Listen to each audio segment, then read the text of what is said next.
I got so much motherfucking design on right now. Break it down, bring it back, make it clap. I got 3 old thoughts, new block, wear that thing. Bitches on my line, and you know.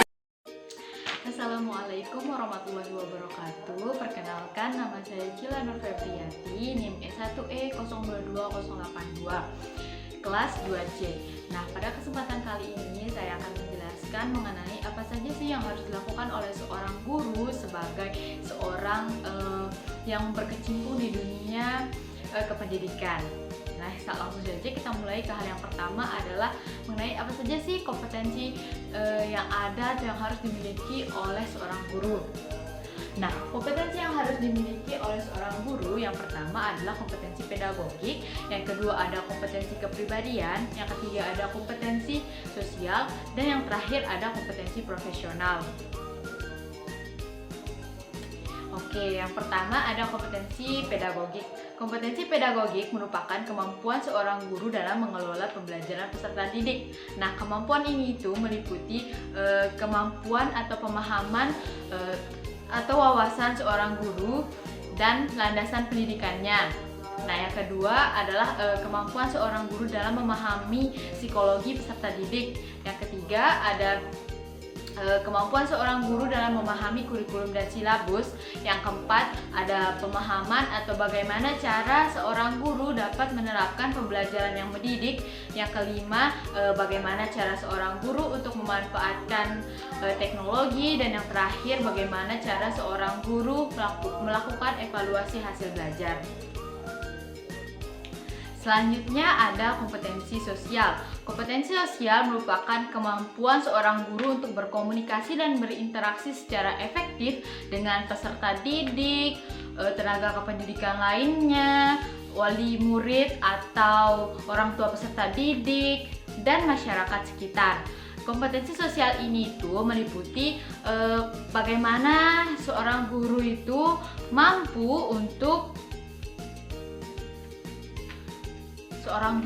untuk bersikap simpatik, terampil dalam berkomunikasi, mudah bergaul, dan dapat bekerja sama dengan baik dengan komite ataupun dewan pendidikan. Yang selanjutnya ada kompetensi kepribadian. Kompetensi kepribadian adalah kemampuan personal yang mencerminkan kepribadian yang dewasa, berwibawa, arif, dan dapat menjadi tauladan bagi para peserta didiknya. Kemampuan kepribadian ini meliputi bagaimana cara seorang guru itu bertindak, apakah dia itu melanggar norma atau aturan atau tidak, apakah seorang guru itu taat aturan atau tidak, bagaimana cara dia bersikap jujur sehingga nantinya dapat menjadi teladan untuk anak muridnya. Dan kompetensi yang terakhir adalah kompetensi profesional. Kompetensi profesional merupakan kompetensi atau kemampuan yang harus dimiliki oleh seorang guru dalam mewujudkan dirinya sebagai seorang pengajar yang profesional. Selanjutnya adalah keterampilan dasar mengajar. Keterampilan dasar mengajar adalah keterampilan atau kemampuan khusus yang harus dimiliki oleh seorang guru agar nantinya mereka dapat melaksanakan kegiatan mengajar secara efektif. Nah, di sini saya akan membahas 6 keterampilan dasar mengajar. Yang pertama ada keterampilan dasar untuk bertanya, yang kedua ada memberi penguatan, selanjutnya ada menjelaskan, selanjutnya ada mengadakan variasi, diskusi kecil, dan mengelola kelas.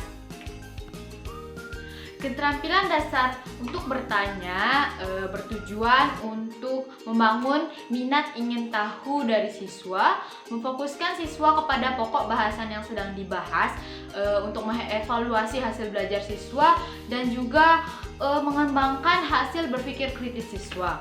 Nah, yang selanjutnya keterampilan untuk memberi penguatan. Nah, keterampilan untuk memberi penguatan ini bertujuan untuk meningkatkan perhatian peserta didik terhadap pengajar atau kita sebagai guru. Yang kedua, untuk membangkitkan serta memelihara motivasi belajar yang ada dalam diri siswa. Dan yang terakhir untuk memudahkan peserta didik dalam belajar. Nah, yang selanjutnya ada tujuan dari keterampilan mengadakan variasi. Nah, jika seorang guru itu mampu atau sering mengadakan variasi dalam mengajar, maka muridnya itu akan lebih bersemangat dalam mengikuti pembelajaran. Nah, tujuan lain daripada diwajibkannya seorang guru untuk memiliki keterampilan mengadakan variasi adalah agar proses pembelajaran itu menjadi lebih hidup dan lebih menarik. Nah, sehingga hal itu nanti yang akan menyebabkan murid-murid atau peserta didik menjadi lebih termotivasi untuk belajar. Nah, yang selanjutnya ada keterampilan untuk menjelaskan. Nah, keterampilan untuk menjelaskan ini sangat penting karena tujuan dari seorang guru harus memiliki keterampilan untuk menjelaskan adalah agar nantinya para peserta didik itu mudah memahami materi yang diajarkan oleh guru tersebut. Nah, yang selanjutnya ada keterampilan untuk memimpin diskusi kecil, dan yang terakhir ada keterampilan untuk mengelola kelas. Keterampilan untuk mengelola kelas ini adalah keterampilan guru dalam menciptakan suasana kelas atau suasana belajar yang kondusif sehingga peserta didik nyaman untuk belajar. Selanjutnya adalah sertifikasi. Di bagian sini, sertifikasi guru. Sertifikasi guru memiliki makna atau berarti sebagai suatu proses pemberian pengakuan bahwa seseorang telah memiliki kompetensi untuk melaksanakan pelayanan pendidikan dalam satuan pendidikan. Adapun tujuan dari sertifikasi guru adalah untuk menentukan kelayakan guru sebagai penyalur pendidikan. Yang kedua, untuk meningkatkan harkat dan martabat seorang guru. Dan yang ketiga adalah untuk meningkatkan prosedur dan kualitas hasil pendidikan. Dan yang terakhir, untuk meningkatkan taraf keprofesionalan seorang guru. Adapun syarat agar seorang guru dapat mengikuti sertifikasi pendidikan, yang pertama adalah guru ini harus memiliki nomor unik pendidik dan tenaga kependidikan atau NUPTK.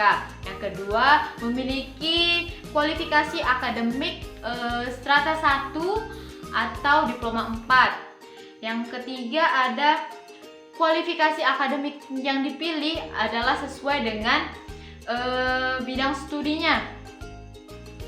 Yang keempat, memiliki masa jabatan minimal 5 tahun dan usia maksimal 58 tahun. Yang kelima, sehat jasmani dan rohani.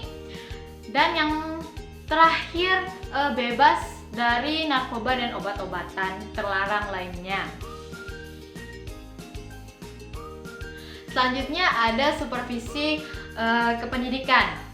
Nah, supervisi pendidikan ini bertujuan untuk meningkatkan kualitas pembelajaran, meningkatkan profesional guru, meningkatkan pencapaian siswa, meningkatkan kurikulum pembelajaran, meningkatkan manajemen pengelolaan pembelajaran dan manajemen pengelolaan sekolah yang efektif, dan mengevaluasi hasil kerja yang ada di sekolah yang sedang disupervisi.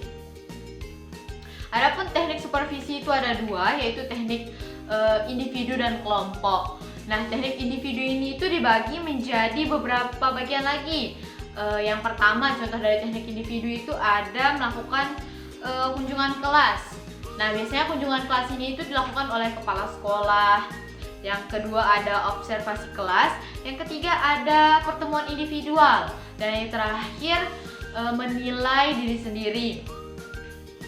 Nah, adapun teknik supervisi pendidikan yang berkelompok ada melalui rapat bersama gitu, atau workshop, dan juga diskusi guru.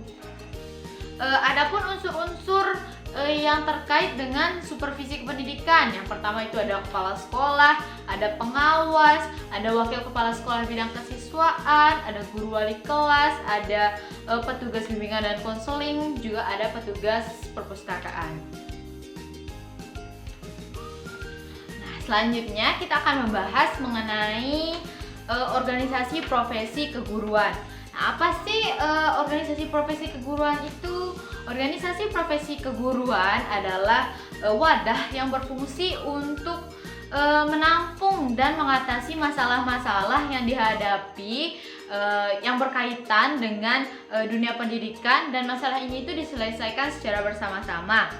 Nah, adapun misi dan tujuan dari organisasi profesi keguruan adalah untuk meningkatkan dan mengembangkan karir, kemampuan, kewenangan profesional, martabat dan kesejahteraan seluruh tenaga kependidikan yang menjadi anggota.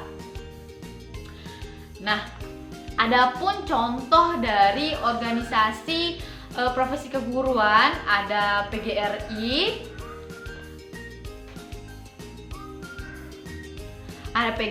atau Persatuan Guru Republik Indonesia, ada MGPM atau Musyawarah Guru Mata Pelajaran, ada ISPI atau Ikatan Sarjana Pendidikan Indonesia, dan yang terakhir ada IGI atau Ikatan Guru Indonesia.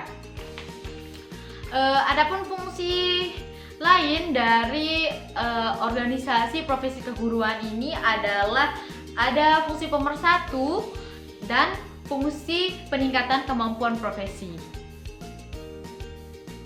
Nah, selanjutnya adalah kualifikasi dan pembinaan guru. Kualifikasi akademik seorang guru itu yang pertama adalah pendidikannya minimal diploma 4 atau strata 1.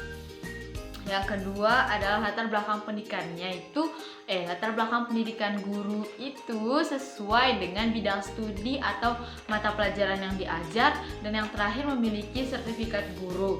Nah, adapun pembinaan guru itu yang pertama seorang guru itu dapat melakukan pembinaan melalui organisasi-organisasi profesi keguruan, melalui sertifikasi pendidikan ataupun melalui supervisi pendidikan. Terima kasih.